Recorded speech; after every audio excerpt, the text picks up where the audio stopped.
Hello. ഇപ്പം ഇന്നത്തെ video എന്ന് പറയുന്നത് മറ്റന്നാൾ ഫിസിക്സിൻ്റെ മോഡൽ എക്സാം ആയതുകൊണ്ട് തന്നെ ഫിസിക്സാണ് ഇപ്പോൾ പഠിച്ചുകൊണ്ടിരിക്കുന്നത്. ഇപ്പം ഞാൻ ഈ വീഡിയോയിൽ എടുക്കുമ്പം കാണിക്കുന്നത് ഇലക്ട്രോ മാഗ്നറ്റിക് വേവ്സ് എന്നുള്ള ചാപ്റ്ററാണ്. ഞാനിപ്പോൾ രാവിലെ ഒരു 7:30 ആയപ്പോൾ ഒന്ന് എണീറ്റു. ഇന്നലെ ഒന്നും പഠിക്കാൻ പറ്റിയില്ല, കാരണം ഫെയർവെല്ലൊക്കെ ആയതുകൊണ്ട് രാവിലെ തൊട്ട് വൈകിട്ട് വരെ സ്കൂളിൽ പോകണമായിരുന്നു. പിന്നെ വന്നു കഴിഞ്ഞ് നല്ല തലവേദന ആയതുകൊണ്ട് ഞാൻ കയറി കിടന്ന് ഉറങ്ങി. പിന്നെ ഇന്ന് രാവിലെയാണ് പഠിക്കാനിരിക്കുന്നത്. അപ്പം ഇന്നും ഉണ്ട് ഫിസിക്സിൻ്റെ ടോട്ടൽ ഒന്നുകൂടെ ഓടിച്ച് നോക്കി റിവൈസ് ചെയ്യണം. എന്നിട്ട് ഡെറിവേഷൻസ് എല്ലാം ഒന്ന് എഴുതി നോക്കണം. എന്നിട്ട് നാളെ ക്വസ്റ്റ്യൻസ് ഒക്കെ ചെയ്യാം. ലൈവുകളൊക്കെ ഉണ്ടല്ലോ, അപ്പോൾ അതിൽ ക്വസ്റ്റ്യൻ ചെയ്യാം. അല്ലെങ്കിൽ കഴിഞ്ഞ വർഷത്തെ ലൈവൊക്കെ ഉണ്ട്. പിന്നെ എക്സാമിനറിൻ്റെ ബാച്ചിലുണ്ടായിരുന്നതുകൊണ്ട് എനിക്ക് ബുക്ക് സെറ്റ് കയ്യിലുണ്ട്. അപ്പോൾ അതിനകത്ത് ഇഷ്ടംപോലെ ക്വസ്റ്റ്യൻസ് ഒക്കെ ഉണ്ട്. അപ്പോൾ അതൊക്കെ ചെയ്ത് നോക്കണം. ടെക്സ്റ്റിലെ കുറച്ച് ക്വസ്റ്റ്യൻസ്, ന്യൂമറിക്കൽസ് ഒക്കെ ചെയ്ത് നോക്കണം. കാരണം കൂടുതലും ഇത്രയും നാൾ ക്രിസ്മസ് എക്സാമിനും എല്ലാ പരീക്ഷയ്ക്കും ചോദിച്ചുകൊണ്ടിരുന്നത് ടെക്സ്റ്റിലെയാണ് പാടുള്ള ക്വസ്റ്റ്യൻസൊക്കെ, ന്യൂമറിക്കൽസ്. അപ്പം അത് കുറച്ച് ചെയ്ത് നോക്കണം. ഞാൻ കറൻറ്റ്ലി ഇപ്പം ഒരു 5 ചാപ്റ്റർ റിവൈസ് ചെയ്ത് കഴിഞ്ഞു. എന്നിട്ട് ബാക്കി ഇപ്പോൾ ചെയ്തുകൊണ്ടിരിക്കുകയാണ്. നമുക്കിപ്പോൾ ഒരു 14 ചാപ്റ്ററോളം ഉണ്ടല്ലോ.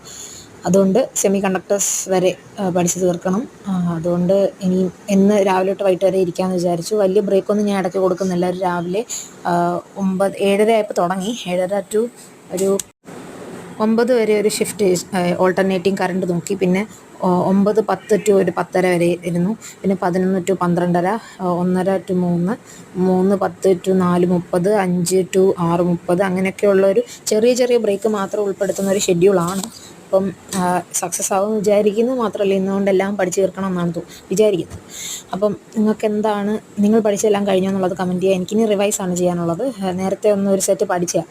അപ്പം നിങ്ങളുടെ പഠിത്തമെല്ലാം കഴിഞ്ഞോ, റിവിഷനൊക്കെ കഴിഞ്ഞോ, എവിടം വരെ ആയി, എല്ലാം ഒന്ന് കമൻറ്റ് ചെയ്യാൻ മറക്കല്ലേ. അപ്പം thank you and have A nice day.